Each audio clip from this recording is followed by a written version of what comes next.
Welcome to this episode of The Keto Vegan. I'm your host and my name is Rach. In today's episode, find out if Glastonbury is the vegan place to eat, why I won't go on a Wednesday again, and if I can pronounce everything properly. No, properly. As a teacher, I should, shouldn't I? I hope you enjoy the episode. I went to Glastonbury town centre last week, so it's July 2023, and as a vegan and keto, I was really hopeful that it was going to be the place to be. So let's see what restaurants I went to, what I found, and how successful I was at staying keto and being vegan. So I was staying in the Who'da Thought It, which was a lovely little pub. I think it's got 5 rooms. I was in room number 5, which was just tucked away out of the way, which was great. Nice beer garden. The day I got there, which was a Tuesday, the sun was out. This July's been very, very wet, so I made the most of it. I sort of unpacked, ran downstairs, went downstairs and ordered myself a drink. So just sat in the sun, enjoying seeing people walking past and watching people. I was on my own, love going on holiday on my own. But the Who'da Thought It, their vegan options are really, really good, but not keto. So the options they've got, and I took a photo of the menu and I'm going to post it underneath, but of course menus change. So their starters, let's have a look. Charred peppers, they have sourdough rolls. This is not a starter, so it's a bistro menu. So charred peppers, crushed avocado, that is a vegan, and all rolls are served with fries and a salad garnish. So you could have had that without the sourdough roll. That was £7. And then the mains, so what have they got that are vegan? They've got some really lovely selections, so great for everybody to go to. Vegan option, Asian salad, sesame dressing, peanuts, crispy noodles. So if I did eat there, I didn't, then you could ask for that without the crispy noodles, or you could have some carbs. Depending, if you're on holiday, sometimes we have to be flexible because we can't cook for ourselves, unless you're in self-catering, of course. And then there's another vegan option, which is the sagaloo curry, coconut rice, mango chutney and poppadoms. So you could have had that, and if you wanted to say keto, don't have the rice, the mango chutney or the poppadoms. That was £16. And then that was £15. And what else? There was another thing. There was another 2 things. Baked quinoa, barbecue aubergine, herb pesto and peas. So you could have had that and got rid of the quinoa, or had it and had the carbs. And that's £14. And then bean burger, something about burgers in Glastonbury. Bean burger served with chips, coleslaw and onion rings, and that's vegan. So that's really great, isn't it? That they're doing coleslaw, a vegan coleslaw with a vegan mayonnaise. The onion rings, bean burger, such a shame that they're not doing something like Beyond Burgers. I love a Beyond Burger, but nowhere in Glastonbury did the Beyond Burgers or the pretend meat burgers. They did bean burgers. Everywhere I went, it was bean burgers. I'm like, I want a processed plant-based burger. Anyway, it was so lovely staying there. Loved it. The staff were wonderful. The assistant manager, so helpful. Loved it. So I was only there 2 nights. Tuesday night, Wednesday night. So where else did I go? So the Blue Note, which is on the high street. Oh, right, let me tell you where the Who'da Thought It is. That's on Northload Street, but it's just a 2-minute walk from the little market square. Glastonbury's beautiful, loved it. Lovely shops, really got to go. Okay, on the high street, you've got a cafe called Blue Note, and that they do a veggie breakfast, but nothing I found was vegan there, which is such a shame. And they had a massive menu. Their burgers, again, they had a veggie cheeseburger, a veggie burger, a halloumi in a bun, so great for vegetarians, not for us vegans. Oh, you could have chips, but then you're breaking your keto thing. Salads, their mixed salad, £9.75. Don't know what's going in there. Hummus, too carby if you want to stay keto. Again, falafel, though, served with toasted pita, hummus, and a selection of today's freshly made salads. And they've got some wholemeal wraps with falafel and hummus. Again, too carby if you want to stay keto. They had chili nachos with veggie chili, but melted cheese, guac, salsa, sour cream. So find out what's in the veggie chili, go without the cheese and the sour cream. And the nachos, if you want to stay keto. Okay, so then we've got another one called, I think it's Heaphy's. It's HEAPHY''S. And that's on the little centre sort of square area. Now they did quite a few good vegan options.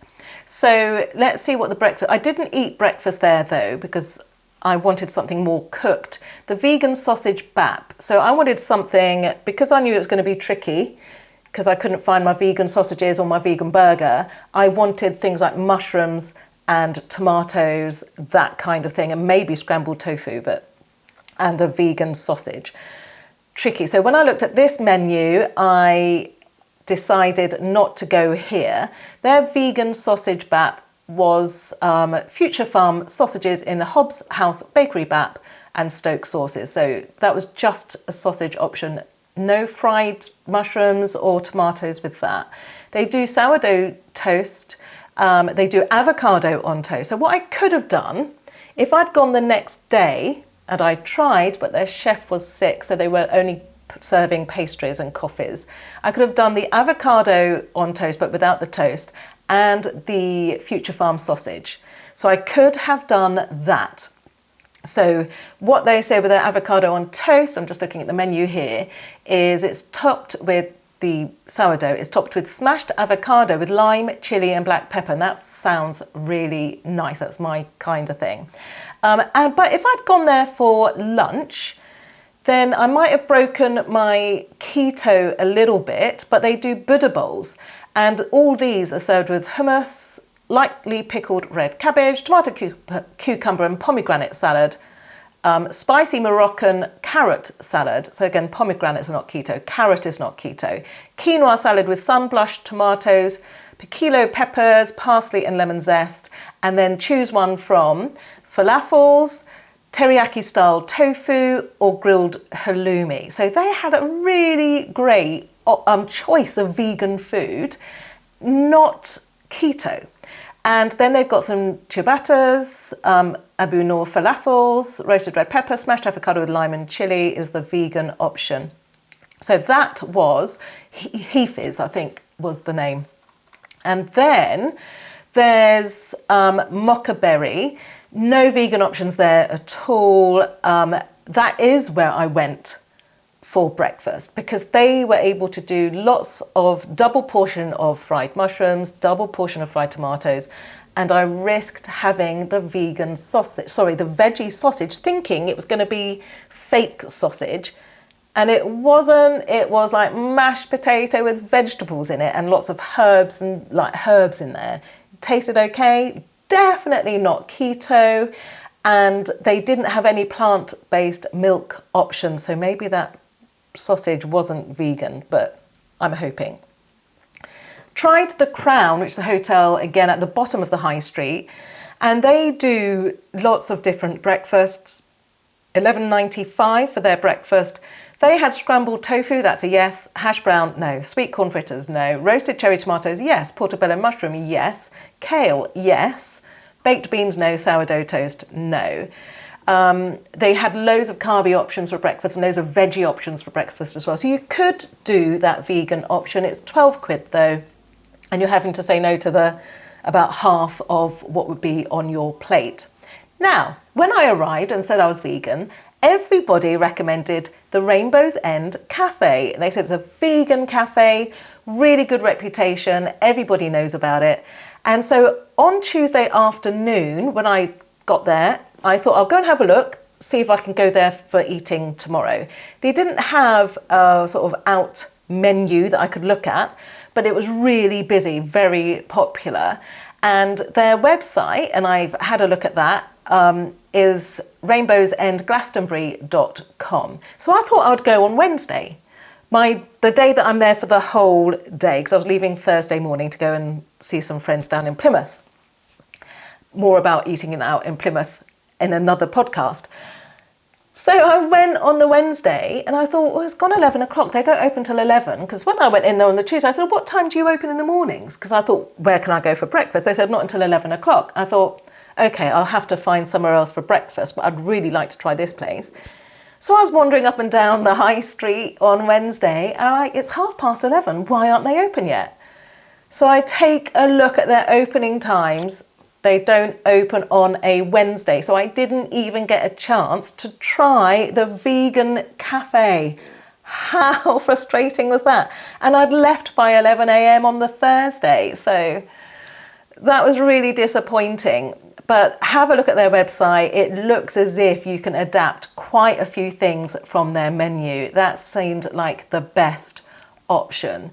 So all in all, eating out as a vegan keto in Glastonbury is really tricky. I think the main vegan places that you can go is the Who'd Have Thought It, which is where I was staying for those vegan options. The Rainbow's End Cafe, can't tell you what that's like. Oh, there was the Pyramid Cafe where I went and had a coffee. But again, they were doing things like pastries and cakes. I think it was all vegan as well. Again, a lovely little place down a little alleyway. Do go to Glastonbury. And if you have been to Glastonbury and had more success than I have, staying in the little town centre, because I didn't want to drive anywhere, I wanted to have a couple of gin and tonics and not have to think about getting in the car. If you go and find some really good places where to eat, let me know and I'll add them to the notes underneath this podcast. So also, before you leave Glastonbury, go to the White Springs. That doesn't open until early afternoon, but the water is running, and so there were so many locals taking empty bottles, filling up with their water. I filled up my water bottle, had a drink there, and then took some with me to Plymouth. It is beautiful. And then if you get the opportunity to be there and go in there, which I didn't, that's going to be one of the first things I do next time I go to Glastonbury, then go to the White Springs. I was able to peer in. It looks incredible. And I met somebody in the King Arthur, great pub, really nice atmosphere, got a really lovely outside area, people just chilling, playing music, drinks are really good value as well. Definitely cheaper than where I live in Portsmouth, and definitely cheaper than Plymouth as well, which is where I went afterwards. So don't forget, if you've been to Glastonbury and had much more success than me, do let me know, leave a review, follow my show.